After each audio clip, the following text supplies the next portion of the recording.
Hey everyone, welcome back to Twisted Sketches with Lisa and Christy. Here is a look at the sketch that we're working with this month one more time. This is the episode where we're twisting things up, and it was fun this time. I decided to take it by using the strips and the whole sketch basically. Like, I've moved it down to the very bottom and it's fallen off the page, and then one of the circles ends up at the very top, so it's like a rotation of the layout. I had fun. It's definitely a little bit different. It's not super different. I mean, it's definitely not dissecting it like I did with my first one where I split it in half and mirror imaged it or anything, but you know, it's kind of got the same vibe to it. I was thinking about literally doing the mirror image type thing like you can see me doing here, but I wasn't really digging the way that looked, and though I had photos that I can make work with it, it wasn't really coming together. I like the idea of some longer strips, and so even though this is the start of my idea, I do change it up, and you will see that all work. I'm using a bit of a mix from a Dear Lizzy collection along with Michael's Hot Buy pad, which is what the background paper is, and that floral. I love both of them. They're so pretty, and it matched really well with this Dear Lizzy collection, just with the tones of the colors. So I went ahead and played around with that. And as I'm laying down these strips, that's when I really realized, like, this is so pretty, and if I just butt it up against the background so like it's flush with the side, that right hand side, it would really work. So that's where my idea came from with how I was twisting it up. I wasn't exactly sure how to do this one, to be honest with you. I was questioning myself on another way I would take on this sketch.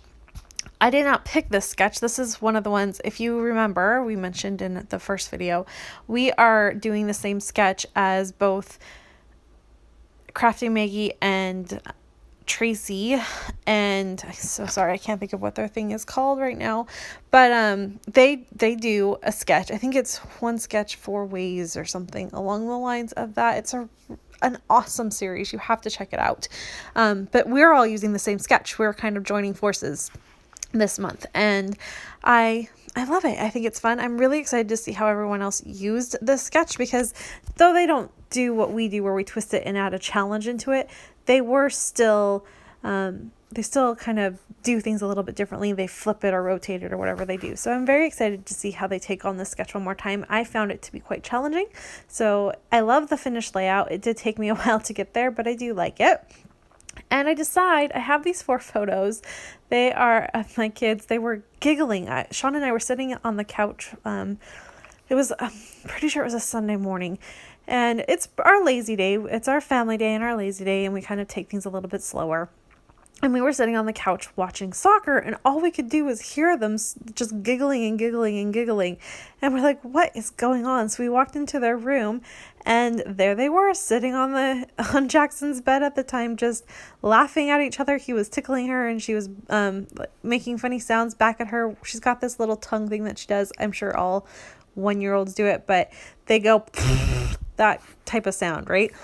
And they were doing it back and forth to each other, and they just were being super funny. And because they were on the bed, and I was like, okay, monkey, stop being so silly. And then we started singing no more monkeys jumping on the bed, and they thought that was hilarious. And it was a really fun morning. So everyone was in a good mood, and it was lovely. So I really wanted to document this because they're so cute, but I didn't want to have all 4 photos showing. So I ended up doing just my little flip book type thing where you have one photo at the front, which you can see. You have another one that faces the inside, and then one more that's flush against the actual pattern paper, and it's just a little book. Super easy. There's multiple ways to make them. I've shown it a few times on some other layouts. If you're really interested in knowing, I can try to link them to you. But basically, you just put a piece of paper or washi tape or something creased so that in between the photos, so that you can make a flap to flip the photos up, and that's about it. But it works really well. So the fact that I now only have 2 photos, I was able to kind of play around and work with doing everything the way I wanted it to look and following the sketch as closely as possible. You can see that I decided to use the doilies in place of the circles from the sketch. And so I put one right above the photo. That would be like if it was on the original one. And this is what I meant, like it's cascading down and then it fell off the page and landed up at the top, is where the other red doily is. And my title, I know you can't see it at the moment, I'm up a little too high, but my title ends up being My Little Monkeys, because that's what that's talking about. And I'm going to end up doing it's tiny little journaling. I'm sure as I get older and my eyesight gets really bad, I'm never going to be able to read what I wrote because it's so tiny, but it's fine. It works. And really the photos themselves kind of tell the story. So I was just kind of going with it, but I do like to have journaling on my page. So I added that. I then went ahead and started to decorate my page a little bit. This is where I struggled. I had so much pattern paper and I didn't really have the right embellishments to make it work. So I used stars so that there was something next to the photos and a few little things, and I'm okay with it. Like I said, I like the layout enough, but I did struggle. I just couldn't figure out how to do the placement correctly, and I don't know. It was a challenging one for me. But I ended up using the stars, and that worked really well. And then off camera, you're going to see I used a couple more stars. I kind of cut a little niche, like this new thing that Missy Whidden's doing, where she's cutting like a little chunk out of her paper and then lining up another pattern paper. I do that. I add the house because we were at home that day, and I date stamp in that yellow circle that I added on top of that red doily. So that's how it worked. I completely forgot about the challenge for the month. I did not include that in this one whatsoever. To be honest with you, I cannot even remember what our challenge was for the month. It's so bad. So bad. I don't even remember. I think it was to use stencils and I didn't do it. I could go back and add them, I guess. But I probably won't. I completely forgot about it, to be honest. Shame on me. That's bad.